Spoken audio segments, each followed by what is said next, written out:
अस्सलाम वालेकुम, मेरा नाम मोहम्मद जॉन हुसैन है। मैं वैसे वीडियोस नहीं बनाता, ये मेरी पहली यूट्यूब की वीडियो है और बड़े अफसोस के साथ, बड़ी मजबूरी में ये वीडियो मैं बना रहा हूँ क्योंकि मेरे एक दोस्त ने सैयद मुज़म्मिल साहब की ईरान की वीडियो मुझे सेंड की और कहा कि प्लीज़ आप इसको फैक्ट चेक करें। सैयद मुज़म्मिल साहब ने बहुत सारी बातें की। उन्होंने कहा कि गुमान सर्वे के अकॉर्डिंग ईरान के अंदर मुसलमान जो हैं वो काफ़ी कम है। देखिए, जो गुमान सर्वे कंडक्ट हुआ है वो नीदरलैंड से कंडक्ट हुआ है। इसकी जो फाइनेंसर हैं वो लदान बुरुमंद हैं। लदान बुरुमंद वाशिंगटन के अंदर इस वक्त अपनी एनजीओ खोल के बैठी हुई हैं, जिनको मिलियंस ऑफ डॉलर्स मिलते हैं फॉर नो रीज़न व्हाट्सोएवर। और वो इजरायली मिनिस्टर्स के साथ, डिफेंस मिनिस्टर के साथ पैनल पे भी बैठी हुई नजर आती हैं। उसके साथ साथ इस सर्वे के अंदर अगर आप नोटिस करें, सैम्पलिंग के अंदर जाके मुजम्मिल साहब अगर आप थोड़ा सा और रिसर्च कर लेते तो लिखा हुआ है क्लियरली कि ये एक अनोनिमस स्टडी है और इसके अंदर कोई भी तरीका नहीं है वेरीफाई करने का कि वो लोग जिन्होंने फॉर्म भरे क्या वो ईरान में वाकई मौजूद हैं या नहीं है। तो पब्लिक के लिए कोई तरीका नहीं है देखने का कि ये स्टडी कितनी क्रेडिबल है, क्योंकि जो रिस्पॉन्डेंट्स हैं उनका ही नहीं पता। सेकेंडली, मुजम्मिल साहब ने यह कहा कि खामनाई साहब ने सारे प्रोटेस्टर्स को राइटर्स बता के बेसिकली क्लैम्प डाउन करवा दिया पूरे प्रोटेस्ट के ऊपर। देखिए, खामनाई साहब ने अग्री किया जब प्रोटेस्ट शुरू में जेन्युइन थे, ऑथेंटिक थे। उन्होंने एक्सेप्ट किया कि प्रोटेस्ट लोग कर रहे हैं, उनका राइट है प्रोटेस्ट करना और वो प्रोटेस्ट कर सकते हैं और हम उनके इशूज़ को सॉल्व, गवर्नमेंट उसके इशूज़ को सॉल्व करे। बाद में भी जब वो राइट्स में तब्दील हुए तो आयतुल्लाह खामनाई ने क्लियर डिस्टिंक्शन की between the protesters and the writers. तो मुजम्मिल साहब से ये गुफ्तगू करना, ये बात, मुजम्मिल साहब का कहना कि खामनाई साहब ने ऐसी बात की विदाउट फैक्ट चेकिंग, मुझे बड़ा अफसोस हुआ इस चीज़ को देख के। साथ ही साथ मुजम्मिल साहब ने यह भी कहा कि IRGC कारोबार कर रही है और बहुत पैसे कमा रही है। देखें, ये जो 12 डे वॉर था उसके अंदर जो जनरल्स मारे गए, अगर आप लोकेशंस देखें तो ये जनरल्स नॉर्मल अपार्टमेंट बिल्डिंग्स में रहने वाले लोग थे। ये किसी बैरक में या कॉलोनी में नहीं रहते। अगर आप पुलिस चीफ की असैसिनेशन की वीडियो देखें तो उसके अंदर भी आपको नजर आ रहा है कि एक बहुत ही सादा गाड़ी में एक पुलिस चीफ घूम रहा है, जो पुलिस चीफ लग भी नहीं रहा। अगर कोई और मुल्क का पुलिस चीफ होता तो उसके पीछे 15-16 डाले होते, रोड पूरा बंद होता और security measures full in place होते। तो मुझे ये समझ में नहीं आता कि IRGC जब इतना पैसा खा रही है और लोगों को तंग कर रही है तो क्यों अपने लिए अच्छी गाड़ियाँ या क्यों अपने लिए अच्छे पैसे नहीं बना रही। खामनाई साहब के बारे में भी मुजम्मिल साहब ने जेरूसलम पोस्ट को कोट करते हुए, जाहिर सी बात है डायरेक्टली तो नहीं बोल सकते, तो जेरूसलम पोस्ट को कोट करते हुए बोला कि 95 बिलियन डॉलर्स उनके पास हैं। ये बड़ा मुझे अजीब सा लगा कि मुजम्मिल साहब कैसे इतने being a highly qualified, being a very big influencer and a very respectable intellectual, किस तरीके से जेरूसलम पोस्ट जैसी वेबसाइट को डायरेक्टली कोट कर रहे हैं, विच सीम्स absurd। और ये समझ में भी नहीं आने वाली बात किसी को। मुजम्मिल साहब ने यह भी कहा कि ईरान के अंदर जो इकोनॉमिक मामलात हैं वो जो ख़राब किए वो IRGC और गवर्नमेंट ने किए। किस तरीके से किए, कैसे किए, उसके ऊपर कोई एक्सप्लेनेशन नहीं दी। देखें, सैंक्शंस जो है they are the primary reason for all of the economic issues in Iran. बिल्कुल मिसमैनेजमेंट गवर्नमेंट की तरफ से हो सकती है, लेकिन अगर हमें देखा जाए तो इकोनॉमिक मसाइल ईरान की गवर्नमेंट से बहुत ज़्यादा बालातर हैं, क्योंकि ये क्रिपलिंग सैंक्शंस के अंडर हैं, ये ग्लोबल फाइनेंशियल सिस्टम के अंदर नहीं आते। इनके पास कोई इफेक्टिव सोल्यूशन नहीं है डॉलर को कंट्रोल करने का। जब चाहे अमेरिका और इसराइल जो है वो अपने कार्ड्स प्ले करके इसको बढ़ा सकता है या कम कर सकता है। So there is very little reliability on the government कि वो किसी मसाइल को इफेक्टिवली हल कर सकती हैं, ऑल्दो शॉर्ट टर्म में मेजर्स लिए जा सकते हैं।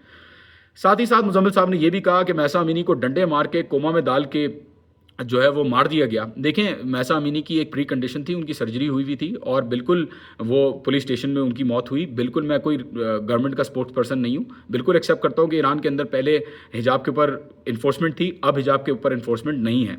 महसा अमीनी की डेथ की वीडियो आपके सामने है और ये बात कहना विदाउट फैक्ट चेकिंग चीज़ों को एग्जैस्करबेट करता है या चीज़ों को फ्यूल देता है।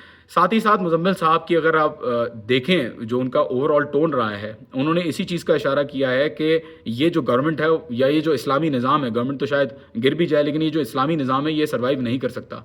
मेरा जवाब इस चीज़ पे ये है कि आज आप जो हालात देख रहे हैं ईरान के अंदर, they are not even 10% comparable to what Iran has seen in the past. 1979 में जब रेवोल्यूशन आई, उसके बाद 1980 में जब ईरान बिल्कुल ही आइसोलेटेड था, तब कोई हमास नहीं थी, हिजबुल्ला नहीं थी, कोई तंजीम नहीं थी और ईरान के ऊपर इराक ने जंग मुसल्लत कर दी थी, केमिकल वेपन्स के थ्रू अटैक हो रहे थे। साथ ही साथ यहाँ पे प्रोटेस्ट भी हो रहे थे और मुजाहिदीन खल्क जो है वो चुन चुन के ईरानी रेवोल्यूशनरी लीडर्स को मार रही थी। जंग के दौरान 1981 में हफ्ते तीर बॉम्बिंग्स और प्राइम मिनिस्टर ऑफिस बॉम्बिंग्स के अंदर ईरान का president, prime minister, chief justice, पूरी कैबिनेट और मुख्तलिफ पार्लिमानी मेंबर मार दिए गए। तब ईरान सर्वाइव कर गया 8 साल जंग के साथ। तो जाहिर सी बात है, ऐसा तो नहीं है कि एक वीक गवर्नमेंट अपनी पूरी आवाम जो उसके खिलाफ है उसके ऊपर मुसल्लत होकर एक वीक पॉइंट के ऊपर कैसे सर्वाइव कर रही है, ये क्वेश्चनेबल है। साथ ही साथ उन्होंने जो इंप्रेशन दिया वो यही दिया कि वो वेस्टर्न सोर्सेज के ऊपर ज़्यादा रिलाई करते हैं। और जाहिर सी बात है यहाँ पे ईरान के अंदर लाइव रिकॉर्डिंग और live reporting Al Jazeera, TRT, Russia Today, CGTN ये सारे दूसरे चैनल्स भी कर रहे हैं। लेकिन मुझे समझ में नहीं आ रहा कि मुजम्मिल सैयद साहब क्यों सिर्फ वेस्टर्न सोर्सेज के ऊपर रिलाई करते हैं, क्यों जो ज़ायनिस्ट फ्यूल्ड सेंटर्स हैं और थिंक टैंक्स हैं उनको साइड करते रहते हैं, which is I don't know if it is academic dishonesty और if it is simply a mistake. तो मुजम्मिल साहब से मैं रिक्वेस्ट करूँगा कि kindly without ad hominem attacks आप मेरी वीडियो को रिस्पॉन्ड कर दें, प्राइवेटली ही रिस्पॉन्ड कर दें और एक्सेप्ट करें जो बात आपने की है वो गलत की है। आवाम को इस तरीके से आपको नहीं फैक्ट्स बताने चाहिए प्रेजेंट करके जो फैक्ट्स एग्जिस्ट नहीं करते। साथ ही साथ मुजम्मिल सैयद साहब ने ये भी कहा कि ईरान के अंदर जो इलेक्शंस हैं वो बिल्कुल शैम तरीके से होते हैं और बिल्कुल ऐसी बस वो लेके आ जाते हैं लोगों को। तो मैं उनको बता दूं कि ये बिल्कुल डेमोक्रेसी नहीं है। प्योर डेमोक्रेसी तो कहीं भी एग्जिस्ट नहीं करती, चाहे आप लॉक के प्रिंसिपल्स लें, रूसो के प्रिंसिपल्स लें, बेंथम के प्रिंसिपल्स लें। आप पॉलिटिकल साइंटिस्ट हैं, आपको तो बेहतर पता होगा।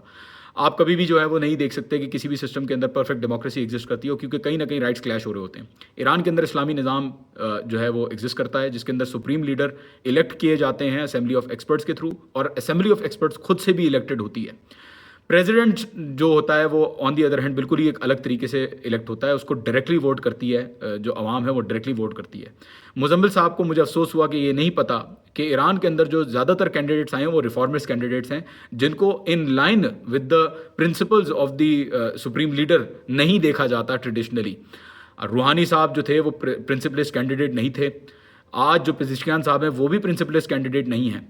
मोहम्मद ख़ातमी जो थे वो भी प्रिंसिपलिस्ट कैंडिडेट नहीं थे। तो मुझे समझ में नहीं आता कि मुजम्मिल साहब ने किस तरीके से बोल दिया कि ये सारे इलेक्शन जो हो रहे हैं वो शैम इलेक्शंस हैं। अगर ईरान एक टोटलिटेरियन रजीम होती तो इमाम खुमैनी अपनी सीट के जाने के बाद वो अपने बेटे को अपनी सीट देते। मुजम्मिल साहब को शायद ये मालूम ही नहीं है कि ईरान के सुप्रीम लीडर का काफ़ी टाइम पे डिसएग्रीमेंट रहा है मुख्तलिफ रिफॉर्मिस्ट कैंडिडेट्स के साथ जो प्रेसिडेंट बन गए हैं। जैसे कि रूहानी के साथ JCPOA एग्रीमेंट में उन्होंने डिसएग्री किया था कि ईरान को डील नहीं करनी चाहिए अमेरिका के साथ, क्योंकि ट्रस्ट नहीं कर सकता अमेरिका पे। फिर भी रूहानी ने जो है वो डील की। उसके साथ साथ खात्मी के साथ बड़े मसाइल रहे आयतुल्लाह खामनाई के, और उस दौरान भी प्रोटेस्ट चल रहे थे। ये पहली बार नहीं है कि मुजम्मिल साहब ने ये ऐसी बातें की हैं। उन्होंने पहले भी फ़लस्तीन के मामले में हमास के बारे में बहुत सारी बातें की थी, यासिर अरफात साहब के बारे में बहुत सारी अजीब सी बातें की थी। थैंक्स टू ईऑन क्लिप्स जिन्होंने उनको कॉल आउट किया, and shout out to you जो कि आपने बड़ा एक अच्छा काम किया। तो मुजम्मिल साहब से मैं रिक्वेस्ट करूँगा काइंडली आप एनालिसिस से ज़्यादा फैक्ट्स को इस्टेब्लिश करने पर ध्यान दें, आप फैक्ट्स को ज़्यादा मजबूत करें, साथ ही साथ आपका एनालिसिस भी और अच्छा हो जाएगा। Thank you so much.